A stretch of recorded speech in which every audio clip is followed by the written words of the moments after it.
Today I'll be showing you how to hack Crab Game.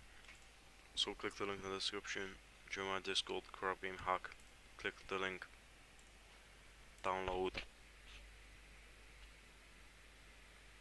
drag the file onto your desktop, create a new folder.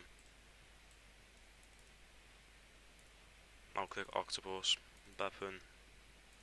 Now drag all these files into the new folder. Open up Steam, manage, browse local files.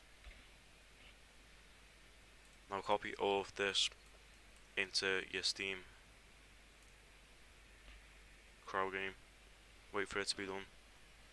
Open up Steam, launch Crab Game so it downloads into the Crab Game.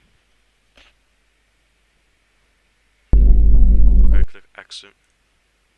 Now on the Steam Crab Game, weapon X, plugins, and copy this octopus file into here.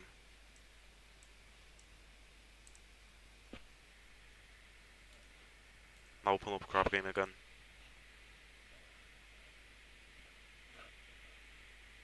Here you can see Octopus God. I'm going to start a new game. F1 to open and close. Here all the stuff.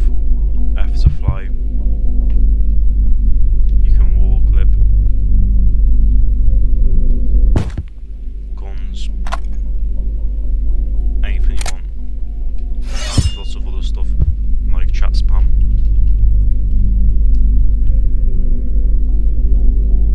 So yeah, that's everything. And it will be at my Discord server. So like, subscribe, and peace.